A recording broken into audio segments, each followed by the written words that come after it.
Iran যুদ্ধের পর হঠাৎ করেই বদলে যাচ্ছে উত্তর কোরিয়ার কৌশল। বিশ্ব যখন মধ্যপ্রাচ্যের উত্তেজনায় ব্যস্ত, ঠিক তখনই নিজেদের পারমাণবিক শক্তি বাড়ানোর পথে আরো দ্রুত এগোচ্ছে কিম জং উনের দেশ।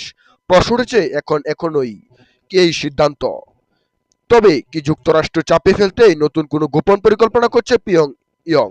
আর সবচেয়ে বড় প্রশ্ন, ইরানের পর এবার কি উত্তর কোরিয়ার দিকেও নজর পাড়াচ্ছে আন্তর্জাতিক পরমাণু পর্যবেক্ষক সংস্থা এআইএ? বিশ্ব রাজনীতি নতুন এই সমীকরণে কি ঘটতে যাচ্ছে সামনে, জানতে ভিডিওটি শেষ পর্যন্ত দেখুন। চ্যানেলে নতুন হয়ে থাকলে চ্যানেল সাবস্ক্রাইব করে পাশে থাকা বেল বাটনটি অন করে রাখেন, কেননা আমরা এই চ্যানেলে সর্বাধিক আন্তর্জাতিক আপডেট, যুদ্ধের খবর সবার আগে আপডেট দিয়ে থাকি। ইরানকে ঘিরে সাম্প্রতিক সামরিক উত্তেজনার পর বিশ্ব রাজনীতিতে নতুন করে আলোচনা এসেছে উত্তর কোরিয়া। হঠাৎ করে দেশটির পারমাণবিক কর্মসূচি নিয়ে আবারও বাড়ছে আন্তর্জাতিক উদ্বেগ। বিশ্লেষকরা বলছেন, উত্তর কোরিয়ার নেতা কিম জং উন এখন আগের চেয়ে আরো বেশি মনোযোগ দিচ্ছেন পারমাণবিক অস্ত্র ভান্ডার শক্তিশালী করার দিকে।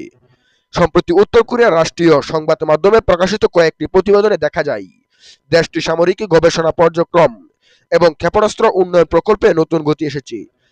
বিশেষজ্ঞদের ধারণা, ইরানকে ঘিরে বিশ্ব শক্তিগুলোর অবস্থান খুব কাছে থেকে পর্যবেক্ষণ করতে পিয়ং ইয়ং এবং সেই অভিজ্ঞতা থেকে উত্তর কোরিয়া বুঝতে চাইছে কিভাবে আন্তর্জাতিক চাপ মোকাবিলা করেও নিজেদের শক্তি ধরে রাখা যায়। অনেকে মনে করছেন এটি শুধু আত্মরক্ষার কৌশল নয়, বরং যুক্তরাষ্ট্রকে কৌশলগতভাবে চাপে রাখার দীর্ঘমেয়াদী পরিকল্পনার অংশ। কারণ বহু বছর ধরেই উত্তর কোরিয়ার বিশ্বাস করে পারমাণবিক সমক্ষমতাই দেশটির সবচেয়ে বড় নিরাপত্তার ডাল। অন্যদিকে আন্তর্জাতিক পরমাণু শক্তি সংস্থা এআইএ উত্তর কোরিয়ার সাম্প্রতিক কার্যক্রম নিয়ে গভীর উদ্বেগ প্রকাশ করছে।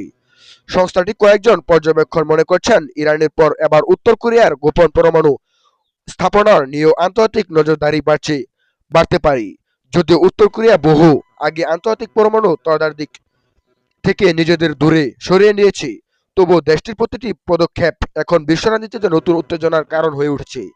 বিশ্লেষকদের মতে, যদি উত্তর কোরিয়া নতুন করে পারমাণবিক শক্তি বৃদ্ধি করে, তাহলে শুধু পূর্ব এশিয়া নয়, পুরো বিশ্ব নিরাপত্তার অবস্থার উপর এই প্রভাব পড়তে পারে। এখন প্রশ্ন এটাই, ইরানের পর কি এবার উত্তর কোরিয়াকে ঘিরেও তৈরি হচ্ছে নতুন আন্তর্জাতিক সংকট?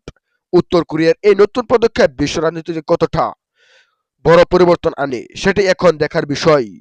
নতুন আপডেট সবার আগে জানতে চ্যানেলটি সাবস্ক্রাইব করে পাশে থাকা বেল বাটনটি অন করে রাখুন। এই ভিডিওতে আপনার মূল্যবান মতামত কমেন্টে জানাবেন, এবং এই ভিডিওটির ভিতরে আপনার মূল বক্তব্যটি কেমন লেগেছে অবশ্যই আপনার মূল্যবান মতামত কমেন্টে জানাবেন। ধন্যবাদ, দেখা হচ্ছে পরবর্তী কোনো নতুন ভিডিওতে। সেই পর্যন্ত ভালো থাকেন, সুস্থ থাকেন, সেই কামনা করে নিলাম। আসসালামু আলাইকুম ওয়া রাহমাতুল্লাহ।